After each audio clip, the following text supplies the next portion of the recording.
para hadirin dan hadirat rahimani wa rahimakumullah, terkadang kita makan sahur ya. Malam misalnya gosok gigi sebelum tidur, terus pagi makan sahur. Ya, pas makan sahur kita berwudu, tidak gosok gigi, kemudian pergi ke masjid. Nah, ada misalnya bekas makanan di gigi kita, satu butir, setengah butir nasi, atau bekas ikan, atau bekas daging, yang kemudian tertelan. Ini kok ada daging tertelan sama ludah. Ini dia sedang sholat subuh atau selesai sholat subuh. Apakah ini bisa membatalkan puasa seseorang ataukah tidak? Ini kadang sering terjadi ya. Tertelan satu butir nasi atau bekas makanan yang ada gigi. Disebutkan oleh Al-Imam Ibnu Mundzir rahimahullah, ajma ahlul ilmi ala anna la syai'a lis-shaim. Sepakat seluruh para ulama ya, tidak bermasalah bagi orang yang berpuasa yang dia menelan ludah, yang bersama dengan ludah itu ada makanan di antara giginya, yang mana dia memang tidak bisa untuk mengeluarkannya, atau sesuatu yang dia lakukan tanpa sengaja. Baik.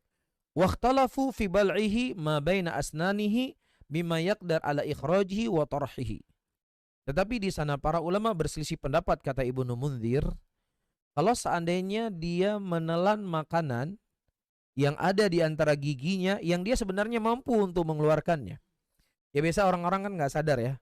Ketika dia pegang giginya, kok ada bekas nasi di sini, bekas nasi. Dia tahu itu ada nasi di situ. Kemudian dia telan. Padahal dia mampu untuk mengeluarkannya. Dia mampu untuk mengeluarkannya, tapi tetap dia telan. Ya, nah kalau di atas tadi kita katakan ijma, dia tidak mampu untuk mengeluarkannya atau tidak sengaja. Ini makanannya dia mampu untuk mengeluarkannya. Apakah ini bisa membatalkan puasanya? Fakana Nu'man yaqul fi shaim yakuna baina asnanihi lahmun fayakulu muta'ammidan la qada alaih wala kafarah. Wa fi qawli sa'iri ahli ilmi ima alaihi al-qada wa ima al-qada wal kafarah ala sabil makhtalafu fihi mimma yujbar ala shaim fi aql amdan. Baik. Disebutkan oleh Nu'man, fakana Nu'man bin Bashir, beliau berkata, fi shaim, orang yang berpuasa yang dia menelan makanan yang tersisa di antara giginya dalam keadaan dia makan dengan sengaja, tipis saja, kecil saja daging yang ada di giginya, dia sengaja telan. Kalau tadi nggak sengaja, dia sengaja telan. Maka kata beliau tidak ada qada bagi dia dan tidak ada kafarah. Jadi merupakan pendapat seluruh para ulama ya tentang permasalahan ini. Baik. Tetapi di sini disebutkan oleh Syekh Muhammad bin Shalih Al-Utsaimin rahimahullah, idza kana al-insan mathalan ya'kulu tamran wa sara fi aqsa famu syai'un min at-tamr wa lam yahuss bihi ila ba'da tulil fajri fa fi hadhihi al-halah yalfadhuhu wa shaumu sahihun wa la bas.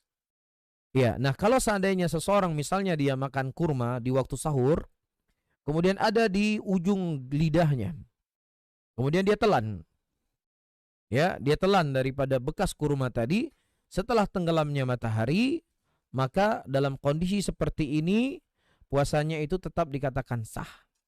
Ya, namun kalau seandainya dia sengaja menelan dalam keadaan dia bisa untuk mengeluarkannya, inilah perkara yang terjadi khilaf di kalangan para ulama. Namun telah kita nukilkan dari Nu'man bin Bashir rahimahullah, itu tidaklah perlu baginya qada dan juga tidak ada kafarah.